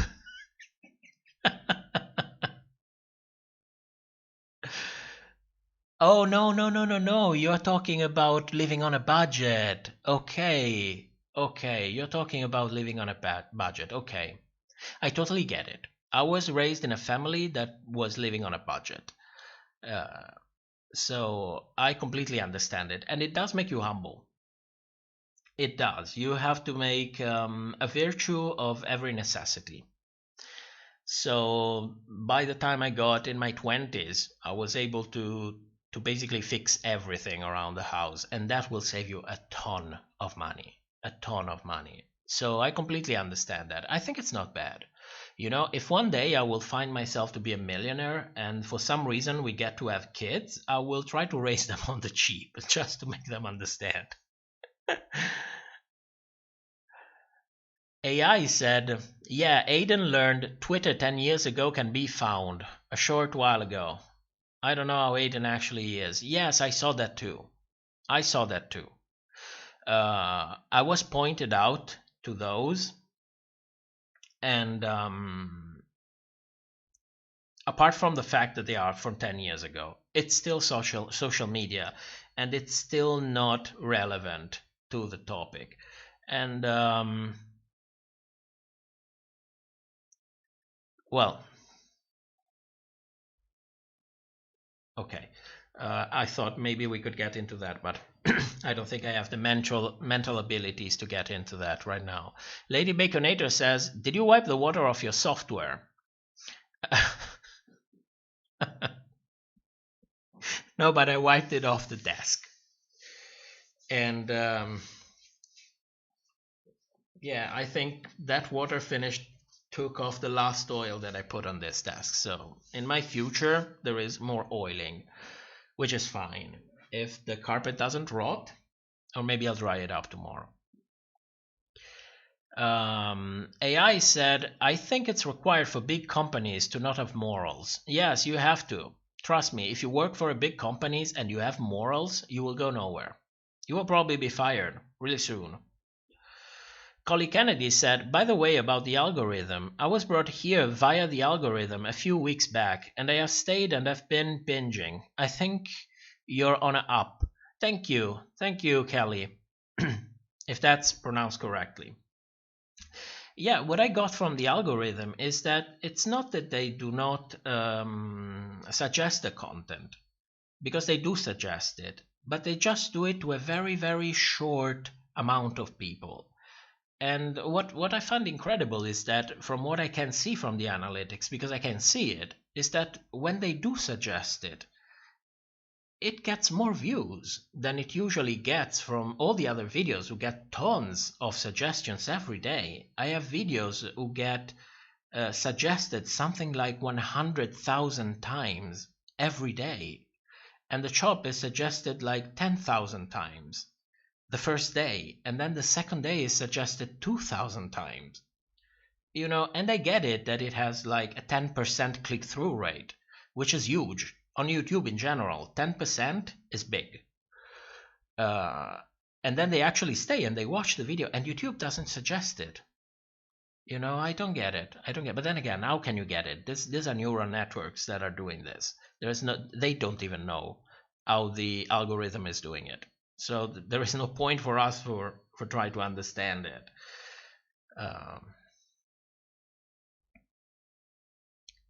AI says, "Well, I try to do things, to be honest. I have a certain level of biochem knowledge, including the reactions happening when baking and cooking, so some things were obviously fake to me, but it's shitty to others." Oh, you're talking about that big channel, Tasty? 5 Minutes Craft?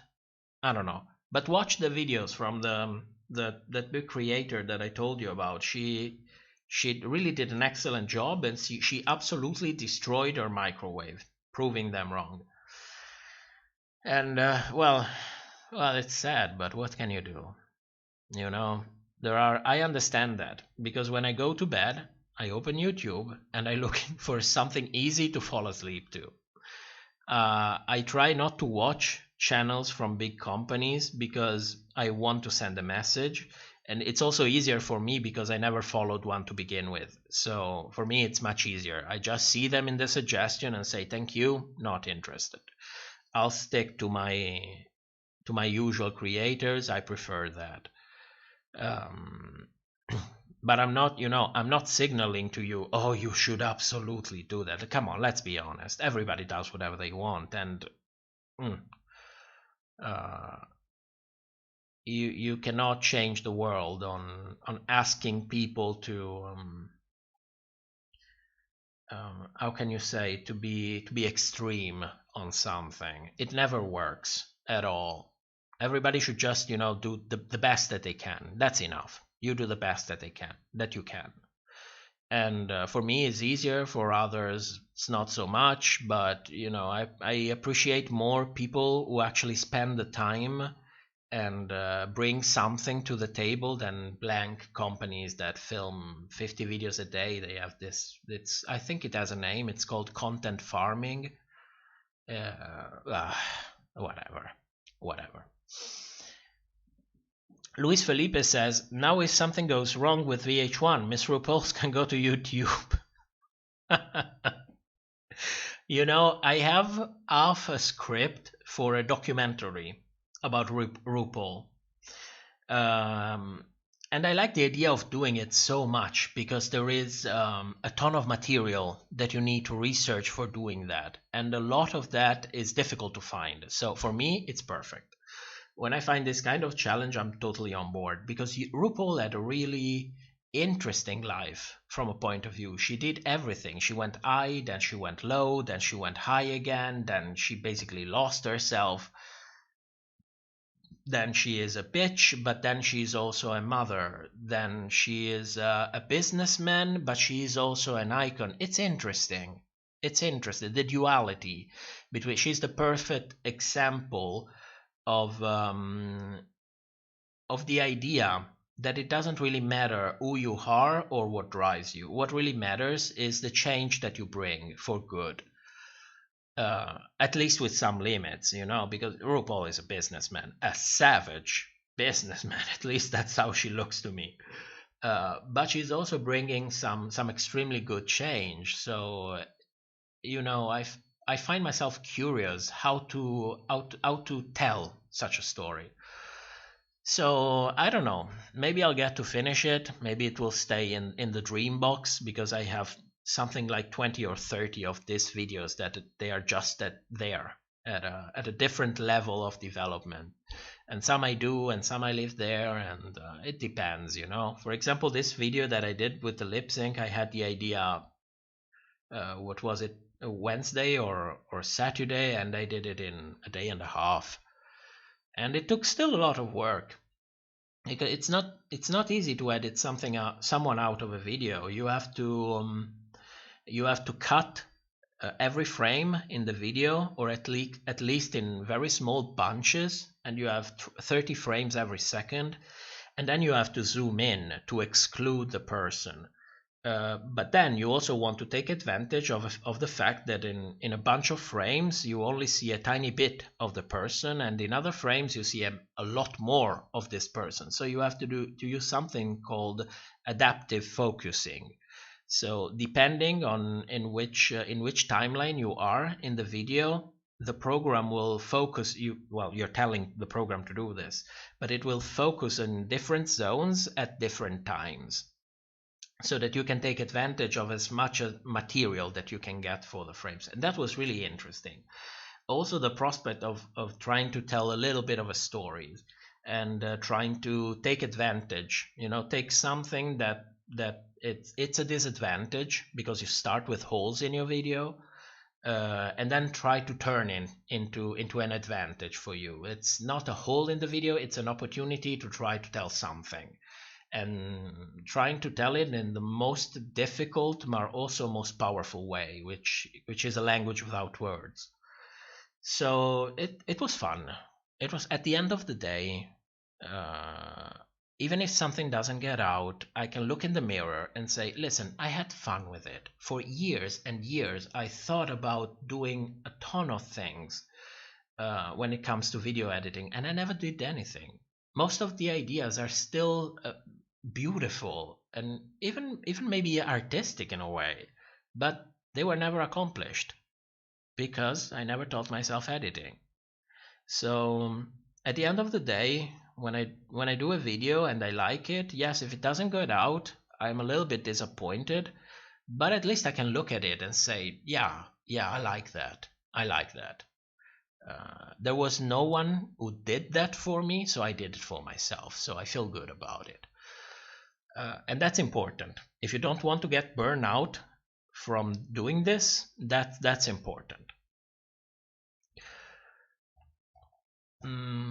More comment.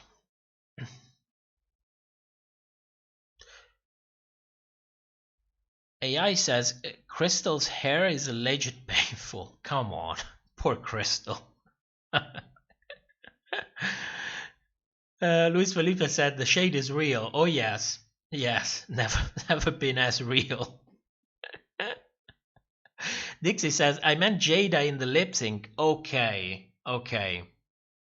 Jada. Well, Jada, I don't know. I don't know what's about Jada. Could be that damn lip sync that completely bought me over, and I have no reason to say it, but you know, she speaks to me in a way. I feel like she gives me something, you know. She has this vibe of this slightly older queen. I think she's actually in her 30s. And I can see the experience behind it. I can see the intelligence behind it. But you know what? From that little that you can take from a very edited show, the picture that I get is that she has this kind of knowledge about things, and I can almost see all the fucked up that she had to go through in order to gain that knowledge, because that kind of knowledge is never given to you. You always have to fuck up and learn by yourself. And if you had somebody told you, you would simply never do it. That's just human nature. So I can almost see these things when I look at her, and this is what's buying me over. But I can get that many other people can say the same thing about many other queens for many other different reasons. You know, at the end of the day, as long as we all agree that this is entertaining, then there is no problem for me. You can like whoever you want. I'm not going to make comparison about, oh, mine is better and yours is worse because of this. Come on, let's have fun.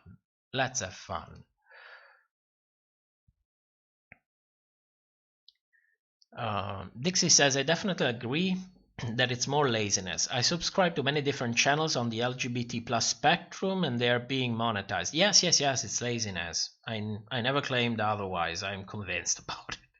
They are lazy. AI says YouTube runs on reduced employers because of the current crisis. So recent situation is not business as usual. I will look for those. I look for Vilma Fingerdew. That name rocks as a pun. Oh yes, it does. Yeah. AI or IA. I forgot already because it's 1 a.m. We have been having these problems with YouTube for 3 years. 2 years and a half, you know, it's not right now. It's a long thing. So, yeah, right now I would understand it. But, you know, right now what they could say is, okay, we are reviewing your channel, but it's going to take longer than usual. And last response that they gave us a couple of weeks ago, they responded to us like after 2 days without even probably taking a look at anything. And they said, fuck you. That's what they said. So there's that. I don't think Rue can deal with the YouTube comment section. Oh, she can. She's an experienced woman. She doesn't give a fuck, you know. I mean, we're talking about someone who cannot even remember the name of the queens. She is like that. You know, the problem, I don't know if I should even get into that, but people should start making a difference between the character and the person and the way the two things interact with each other without, you know, invalidating anything about the person. But you should really, you know, take notice of some things because, you know, her, I think, and WoW Presents, they're making a ton of money, like a ton of money. I think, and that's just my opinion, but I think that the show sells for something along the lines of 8 digits on the higher hand of the 8-digit spectrum. And that's just that. Then they, from the contract that I read, which by the way, it's from 4 years ago. So the new one has probably a ton of things more inside. And already at the time, they were getting a cut of the YouTube channels from the queens. So I can imagine that right now, after the show went viral, after everybody is watching it, after they went to VH1, I don't know in how many things they might be taking a cut. I remember Bianca saying that she was tired to lip sync to Sissy That Walk because she was tired of RuPaul having made too much money on her. And she framed it as a joke.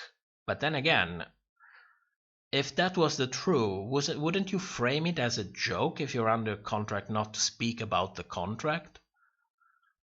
So, there's that. Dixie, how about we just call you friend? That sounds incredible. That sounds incredible. By the way, please let your invisible partner know how very much they're appreciated. I will. I've always felt that way about your content. It's so different and so created. Talent is very apparent. I praise you highly because your work is deserving. Thank you. Thank you. It's nice to have some honest feedback, you know. Sometimes people, they just praise you, and it's nice. It's a nice gesture. But when they actually give you feedback, you know, pointing out at things, and I've seen in the comments you pointing out at different things, that's it makes you feel good, you know. I try not to dive too much into these things because I'm always afraid of getting my ego inflated, and I always see people with inflated egos and think that, my God, that I would never like to be like that. But then I also understand that you are not just born like that, you become like that. So whenever I receive too much praise, I try to say, okay, yeah, thank you, you know, because you really look like an idiot. Once your ego is inflated enough, you become a fool, a complete fool. So you have to try to prevent that before. So if sometimes I sound a little bit cold when people praise me too much, for the edit, of course, because, you know, all the work that's in the backlines is done by 2 people actually. You know, I tend to be a little bit distant from this comment because I don't want to inflate myself too much and become a complete idiot and then regret saying things, and you know the drill.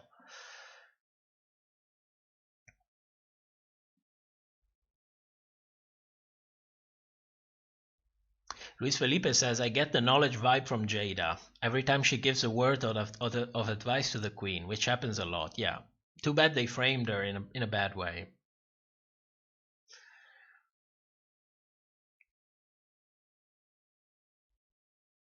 AI said, I find it quite interesting how well you predicted today's experience. Today's experience? What do you mean by today's experience? Well, it's 1:15. As usual, I got comfortable, and I enjoy being comfortable on stream because every time I start it, I always get palpitations. Who knows why? It's just like that. And then I start enjoying it, and I start chatting, and I start reading comments, and then I start staying until early in the morning. And that is just too much. Okay, so I would say let's call it a day. Let's call it a day. I will upload the new video tomorrow. I hope that it came out nice from the stream, because sometimes I play videos on stream and they are not very fluid. So, but anyway, I will publish it tomorrow. I will have to remove it from the stream because they will give us a copyright claim on the stream already, and people might not know it and think, oh, what the hell, you're even monetizing a stream, and they don't really know, you know, especially the new subscribers, they don't really know what's happening. But also we should try to take as little copyright claims as possible. That's also why I'm going to put the video up for adoption. So for the moment it will stay on the channel so that everybody can enjoy it, at least in a way where everybody is, which is YouTube. I'll also put it on BitChute, but you know, BitChute takes the time, you know, it's BitChute. There's nobody on BitChute. So for the moment it will stay on the channel, and then once I found a suitable home for it, I will put links in the community tab. So